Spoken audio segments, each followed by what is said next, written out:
acreditada y adscrita a gratuidad. En el Mostrador Podcast continúa Al Pan Pan, la conversación que buscas para comenzar tu mañana.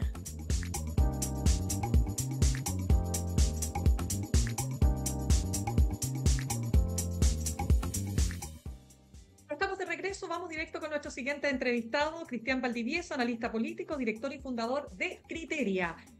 Muy atinente para poder conversar. ¿Cómo estás, Cristian? ¿Qué tal? ¿Qué tal, Mirna? Buenos días, muchas gracias por la invitación. Gracias, no, te decía que muy atinente de tenerte, ¿no? Por el hecho de que esta semana, claro, es una semana cargada en materia política, porque tenemos el sábado la tercera cuenta pública del presidente Gabriel Boric. Pero antes de entrar en esa materia, quiero retomar un poco lo que fue la semana pasada. La semana pasada estuvo marcada por la ultraderecha, ¿no? Todo lo que pasó en España, este evento de Javier Milei en el Luna Park, y todo lo que ha implicado la participación también de José Antonio Kast, que en una entrevista este fin de semana, bueno, la verdad es que se encargaba de reforzar por qué él había calificado al presidente Gabriel Boric de travestista político. Se trataba de desmarcar de frases brutales como que los comunistas son todos unos depravados. Hablemos de las frases que marcaron ese encuentro de Vox en España: hay que acabar con los comunistas, la inmigración ilegal es un negocio de las ONG, maldito y cancerígeno socialismo, comunistas depravados. Textual, palabras que salieron de ese evento, y en el cual él dice, bueno, es que yo no me puedo hacer cargo de lo que dicen los demás, pero tampoco los rechaza.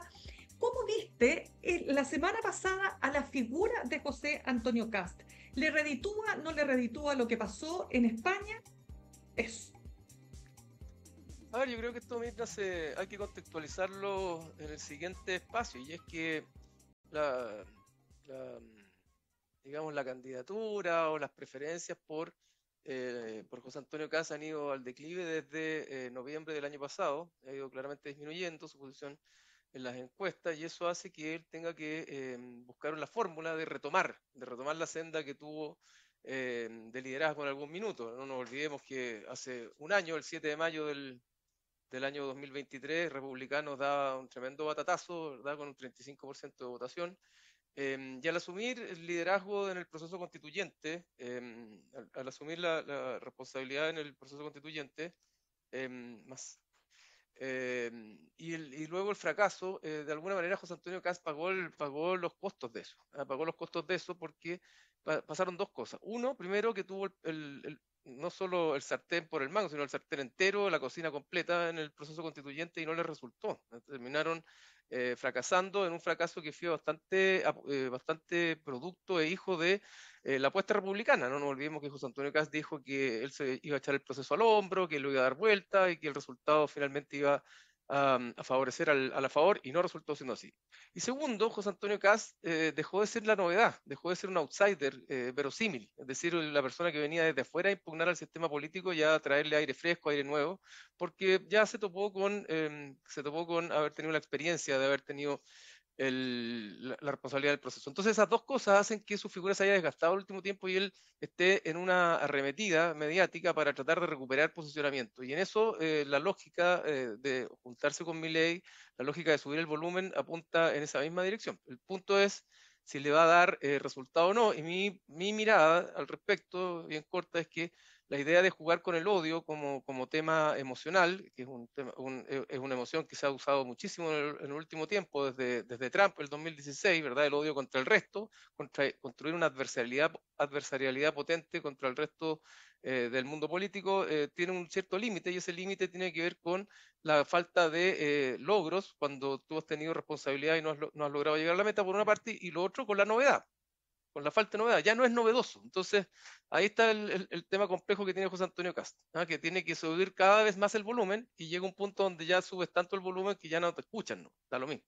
Claro, Cristian, te quiero pedir un favor, si te puedes mover un poquito hacia el medio, porque estás quedando muy fuera de la pantalla, no sé si me entiendes. Eso, un poquito más.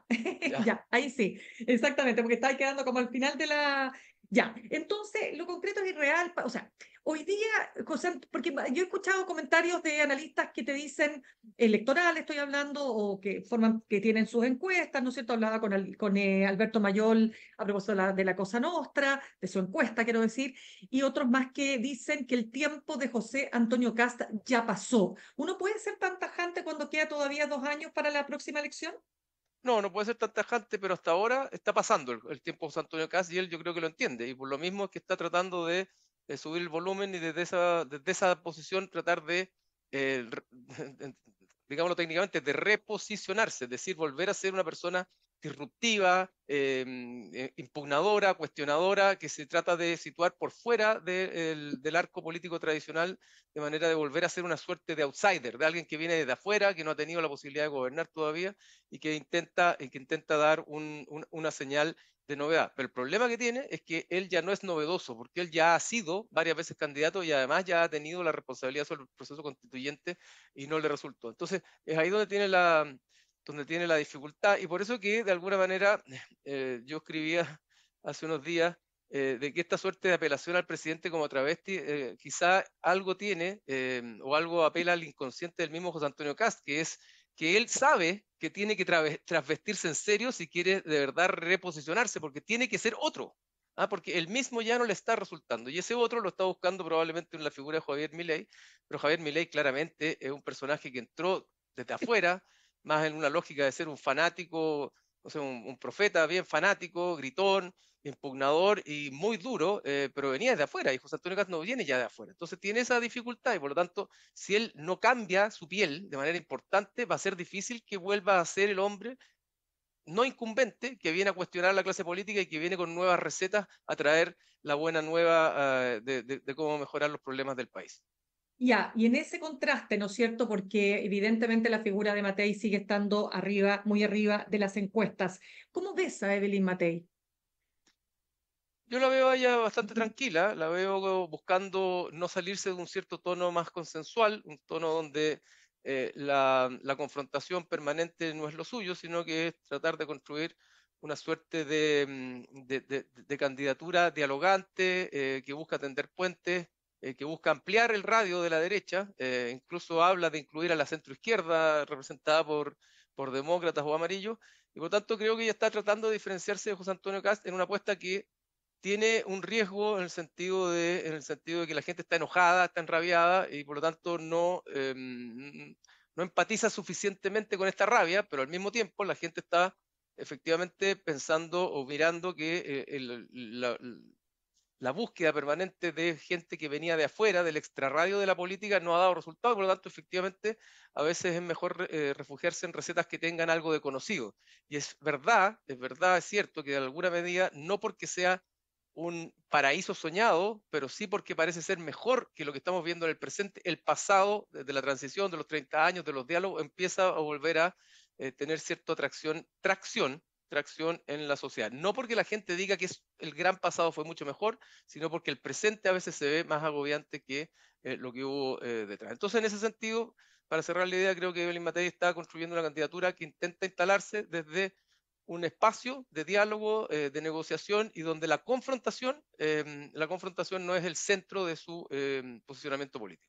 Claro, te lo pregunto porque además uno o sea, y en buena hora digo todavía, da la sensación de que en Chile estos discursos marcados por el odio, ¿no es cierto?, a lo Trump, a lo Santiago Abascal y a lo Javier Milei, al menos ahora no llegan a la ciudadanía, al revés, generan rechazo. ¿Estoy equivocada? Porque a lo mejor en las mediciones vemos algo distinto. ¿Cómo lo ves tú? No, a ver, yo creo que la gente se cansó un poquito de esos discursos porque entiende que a través del odio hoy día, o solo del odio, o solo de la impugnación, o solo el cuestionamiento, tampoco se construye necesariamente algo, ni hay por fuera, ¿verdad? O a propósito de la impugnación, no hay necesariamente un espacio virtuoso per se.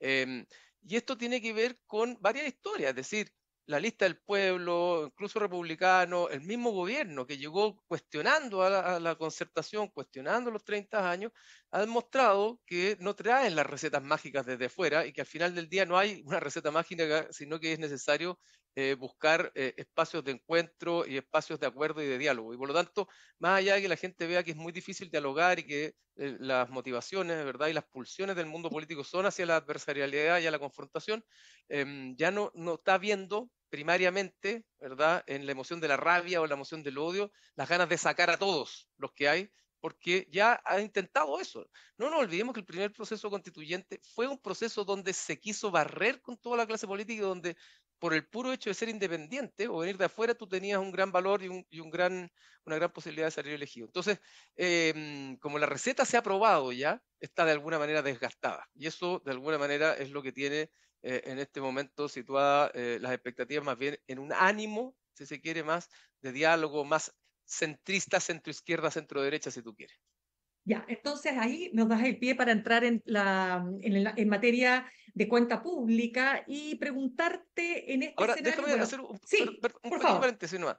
dale nomás. Esto no significa, Mirna, que el espacio Ya, o el tiempo para un populista desafiante haya acabado en Chile. No es que se haya resignificado ni revalorado la clase política.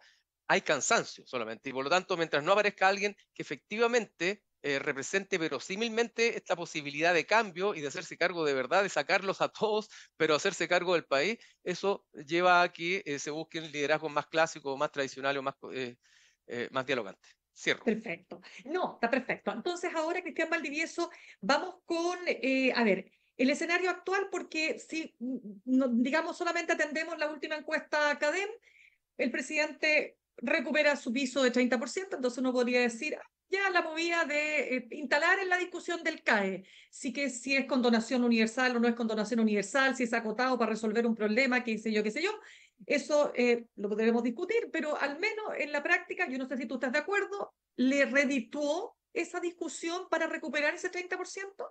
No, yo creo que no. El día que cayó 6 puntos en la academia, yo ese mismo día dije, esto es absolutamente circunstancial y tiene que ver con una estrategia que ha definido el gobierno, creo yo, que tenía que ver con que el presidente, más que hablarle solo al 30%, tenía que ser creíble y verosímil para el resto de la sociedad respecto de la legitimidad y lo genuina de sus intenciones en materia de seguridad y en materia económica. Es decir, si eso suponía tener que matar a toda una simbología y tener que distanciarse de aquellas cosas que en algún minuto sí le trajeron tracción y algunos puntos de costo en las encuestas, eso no importaba en relación a lo que era importante, que tenía que ver con que la gente creyera en que el presidente genuinamente está preocupado del tema de la seguridad. Y eso de alguna manera en la misma encuesta se reflejó. Y ese mismo momento yo dije, esto lo va a recuperar de manera natural, porque aquí hay una cierta rabia, una cierta pica de sus grupos más cercanos respecto, respecto de este alejamiento de los símbolos, pero esto se va a recuperar de manera natural. De hecho, se va a recuperar de manera natural, ya se recuperó de manera prácticamente natural,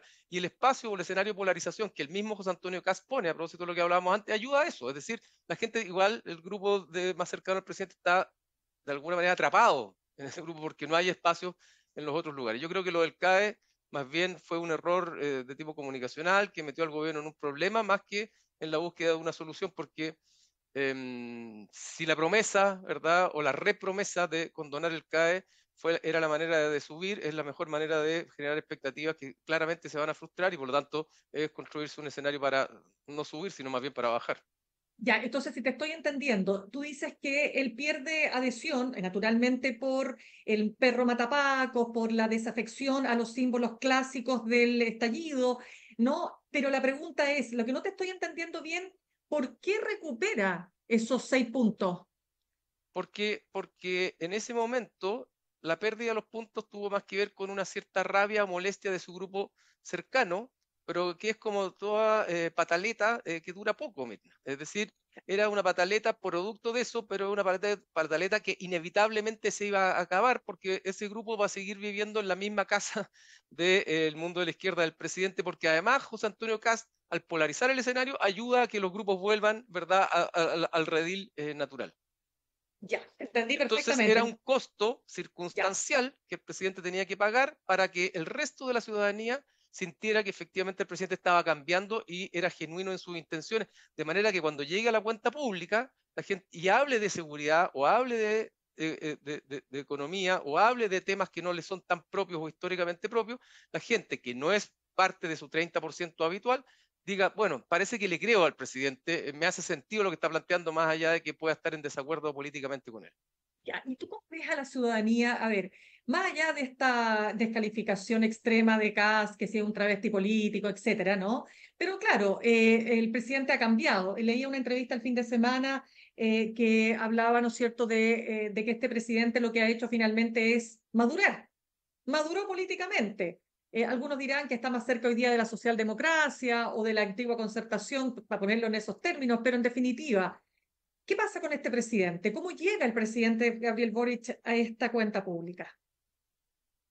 A ver, yo creo que todos en la vida maduramos y no terminamos de madurar nunca, y por lo tanto la madurez tiene que ver también con las experiencias, ¿ah? Y eso es inevitable. Y por más que mucha gente se moleste con la idea de esta idea de que se ha instalado que bueno, que el presidente y su equipo tenían que aprender, bueno, han tenido una especie de gran lección gobernando, bueno, eso es inevitable porque la experiencia uno lo va moldeando. Dicho eso, creo que el presidente llega a la cuenta pública mejor parado de lo que alguien se imaginó, de lo que muchos se imaginaron hace 6 meses atrás, y creo que llega mejor parado precisamente por lo que te estaba comentando. Además de tener su base de 30% relativamente cercana, el resto de la sociedad que no necesariamente apoya al presidente sí le está creyendo más o sí está viendo más que el gobierno está puesto de verdad y genuinamente en los temas que más le preocupan o más agobian a la ciudadanía, más allá de los resultados, ¿ah? Más allá de cuán eficiente y cuán victorioso y cuántas metas se hayan cumplido concretamente respecto al tema de la seguridad, que también es esencial y fundamental, pero más allá de eso, que el presidente genuinamente está interesado en este tema y está dedicado a ello. Creo que además llega con una ministra del Interior, Carolina Toá, que se ha empoderado más en el último tiempo, ¿verdad? Queda de alguna manera puesto con más fuerza su visión y su posición dentro del gobierno y la relevancia que ella le asigna al tema de la seguridad, y ha logrado que el gobierno se ponga de frente como primera prioridad en ese tema. Y al mismo tiempo con un ministro Marcel que sigue igual de empoderado y que ha logrado instalar que sus ideas respecto a la economía parece que no estaban tan desconectadas y que tenía algo que decir, y por lo tanto con un país que no crece maravillosamente, pero que está creciendo más de lo que todos pronosticaban. Entonces, en ese contexto, el presidente llega mejor parado de lo que se hubiera pensado o de lo que muchos decían hace 6 meses atrás. Claro, pero llega sin la posibilidad de mostrar, a ver, muestra logros, sí, royalty minero, siempre lo dice el gobierno, el sueldo mínimo del 500.000 pesos, las 40 horas, etcétera, ¿no? Pero, claro, sin lograr una de sus grandes banderas, ¿no? Como es la reforma a las pensiones. ¿Cómo lo ves? No, claro, de lo que pasa es que el presidente entiende que eso no depende solo de él, depende del Congreso, y por lo tanto posiblemente va a responsabilizar, y eso va a ser parte del discurso, responsabilizar a la derecha de la incapacidad de llegar a acuerdos en materia de pensiones. Y su discurso no se va a centrar en el logro de eso, sino en las dificultades que ha tenido para lograr esas cosas. Por lo tanto, es un escenario complejo, pero te insisto, en términos pragmáticos, en términos de gestión, en términos de administración, no de refundación, no de grandes reformas, en términos de administración, el gobierno está mejor parado hoy día de lo que estaba parado hace 3 meses. Es decir, si tú preguntas en materia de seguridad, se ha avanzado poco, pero se ha avanzado. Es difícil, es difícil. La gente además ha empezado a entender que esta cuestión no es de un día para otro, y en materia económica también se ha avanzado. Entonces, el presidente puede empezar a mostrar, puede intentar mostrar en términos muy concretos cuáles han sido los avances que ha tenido su gobierno, y eso hoy día, creo yo, es más verosímil para la gente de lo que era hace 6 meses atrás. Y respecto a las grandes reformas, bueno, vamos a tener un presidente que probablemente va a insistir en la importancia de ellas, pero va a mostrar que también otra cosa es con guitarra, como de alguna manera lo dijo en algún minuto, y que esto requiere negociación y que probablemente va a tirar el bulto a la derecha porque no ha sido capaz de llegar a acuerdos. Y ahí vamos a ver qué es lo que viene para adelante, Mirna, porque hasta ahora el presidente ha terminado siendo más pragmático, aunque a veces no le gusta, aunque a veces rabia con ello, y a veces le vuelve a hacer guiños a la más, digamos, ideológica. Ha sido más pragmático. Vamos a ver qué pasa en materia de pensiones, si vuelve a ser pragmático y decide que más importante es la reforma en sí misma, más que la señal que originalmente quería mandarle a su grupo. ¿Cuál era la señal? Eso, cambiar y reformar radicalmente el sistema de pensiones. Eso no lo va a poder hacer. La pregunta es si más vale aceptar lo que puede hacer, o prefiere, o prefiere no hacer nada. Ya, oye, y hablando y aprovechando además tu conocimiento en materia electoral, quiero entender desde lo que tú has seguido, de los análisis que vas haciendo, ¿no es cierto?, de acuerdo a tus encuestas, etcétera. Primero que nada, esta carrera municipal, ¿por qué es importante? ¿Qué se juegan las oposiciones y los oficialismos en estas próximas elecciones municipales? A ver, yo creo que el tema de fondo al final del día y pensando en lo que va a venir después, que es la elección presidencial y la de senadores y diputados y la parlamentaria, un tema central va a ser quién gobierna más personas en Chile. Hoy día claramente es el oficialismo quien gobierna más personas en Chile, pero no es seguro que la derecha vaya a lograr revertir esa situación y por lo tanto el oficialismo puede quedar menos mal parado de lo que se supone que podría quedar parado. Y eso de cara a lo que viene en materia presidencial es importante. Segundo, la oposición se juega mucho en poder hacer carne aquello que ha dicho durante mucho tiempo por este gobierno, que es que hay que sacar, lo voy a poner en comillas, hay que sacar a la izquierda de los ámbitos decisionales porque la izquierda lo ha hecho muy mal. Entonces, para poder materializar eso, para poder hacer carne esa promesa, tendría que ganar en municipios emblemáticos. Estamos hablando de Santiago, de Maipú, bueno, y en varios otros municipios también en otras regiones no metropolitanas, donde efectivamente tendría que cumplir la promesa de sacar a la izquierda.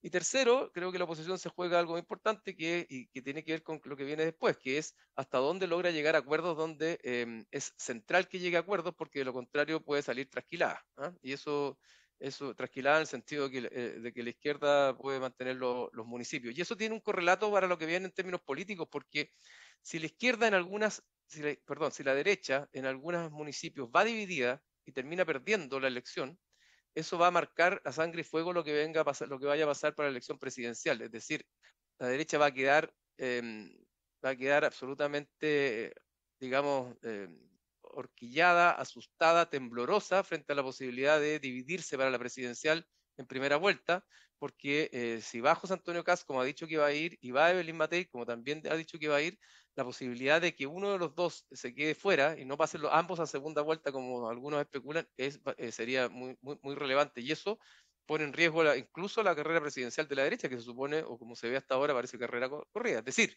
si a la segunda vuelta pasa José Antonio Kast y pasa alguien de la centroizquierda, esa carrera está abierta. Ya hemos visto en dos elecciones que José Antonio Kast, llegado al momento final, tiene un techo. ¿Ah? Y tiene un techo no porque lo diga Evelyn Matei, sino que porque los hechos lo demostraron. Perdió con el presidente Boric y después no logró superar al en contra en el segundo proceso constituyente.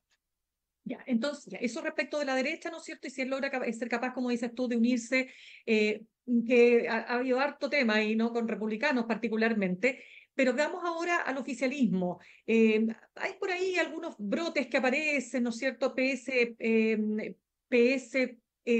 ¿no es cierto? No sé si es Coquimbo, si no estoy mal en las disputas que están teniendo, pero pareciera ser que hay menos disputas y que han logrado increíblemente, ¿no es cierto?, lograr consensos para enfrentar esta elección municipal. No sé si lo ves tú así, de esa manera. Sí, pues han logrado un consenso importante hace mucho tiempo. O sea, es decir, cuando tú estás Claro. asustado y estás contra las cuerdas, logras ordenarte más rápidamente, porque si no vas a terminar completamente desarmado y derrotado. A diferencia de lo que le pasa a la derecha, que estaba en una lógica más soberbia, y aquí lo que define la derecha, pensando en esta elección municipal, Mirna, es quién va a tener la hegemonía del sector.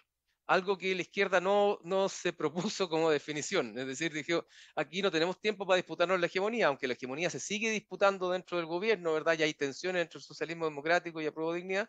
En el ámbito electoral decidieron que no era el momento, porque si se disputaba la hegemonía iban a salir ambos trasquilados.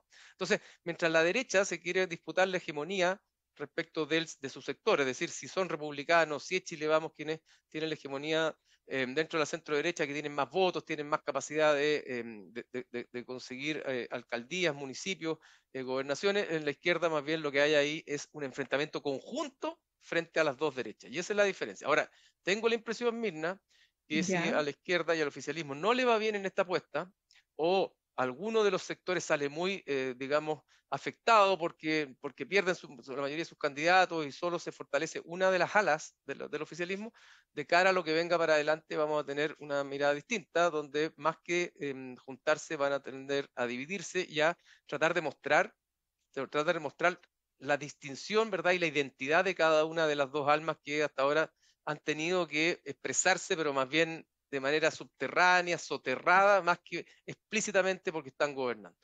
Ya, y los municipios emblemáticos, Santiago, bueno, Maipú, por supuesto, Ñuñoa, ahora que aparece Sichel, están peligrando. Yo diría que, no sé, me imagino que Maipú está más difícil, pero tanto lo que pasa en Santiago o lo que pasa en Ñuñoa, ¿están peligrando? Para la izquierda hablo. Bueno, evidentemente son espacios distintos y complejos, pues, tanto así que la derecha en algunos minutos ha pensado venir dividida y con dos candidaturas, porque eso es porque la ve relativamente fácil. Pero en esa confianza está también el peligro y por lo tanto no veo ninguna posibilidad que si la derecha va dividida tenga la posibilidad de ganar en municipios emblemáticos. Y en el caso de Maipú, lo que llama la atención es que la derecha no quiere ir a pelearle a Tomás Bodanovich, no quiere ir a sacarle una buena, no quiere ir a dar una pelea allá porque ve que la situación está perdida, pero Tomás Bodanovich después de la elección puede quedar en una posición muy expectante respecto a lo que venga, porque le puede ir muy bien. Entonces, esta elección también, Mirna, y sobre todo para la izquierda, diría yo, para la centroizquierda y para la izquierda, es una elección donde se van a jugar los nuevos liderazgos, que hoy día pudieran estar de alguna manera invisibilizados o acotados a los municipios, pero que teniendo una muy buena elección o una elección que sorprenda respecto a lo que se esperaba, pueden ser liderazgos que queden bien parados y por lo tanto así como en la derecha, en la centro derecha, es muy poco probable que aparezcan nuevos liderazgos presidenciales después de la elección municipal y de gobernadores, es posible que en la izquierda y centro izquierda aparezcan algunos liderazgos que hoy día están submarineados o escondidos y que pueden dar una sorpresa porque la izquierda está carente de liderazgos presidenciales. Ya, pues, Cristiane Valdivieso, director y fundador de Criteria, muchísimas gracias por haber estado con nosotros compartiendo este análisis. Ya, Mirna, que esté muy bien. Que esté muy bien, que tengas buena semana. Gracias a ti. Gracias. Chao. Saludamos a nuestros auspiciadores, Universidad Academia de Humanismo Cristiano, porque ha llegado el tiempo de cumplir tus sueños, de construir tu futuro, de aprender para transformar. Universidad Academia de Humanismo Cristiano, creamos futuro, acreditada y adscrita a gratuidad. Y ahorrar cotidianamente se puede y de forma organizada, rápida y online con Ahorrando, la nueva funcionalidad de tu app Copeuch, en donde puedes programar ahorros de manera fácil y entretenida, eligiendo tus propias reglas y metas. Haz que el ahorro sea parte de tu vida con Ahorrando de Copeuch. Más información en copeuch.cl. Me despido entonces, los dejo con Fran Castillo juntos y revueltos. Seguimos mañana a las 8 en punto y que tengan un muy buen día. Comprometidos con la innovación y la inclusión. Universidad Academia de Humanismo Cristiano. Creamos futuro. Y Copeuch Inversiones, el sitio donde todos pueden invertir, presentaron Al Pan Pan en el Mostrador Podcast. Cerramos por hoy Al Pan Pan con Mirna Schindler. De lunes a viernes de 8 a 9 de la mañana, entrevistas para partir el día. El Mostrador Podcast, el poder de la independencia.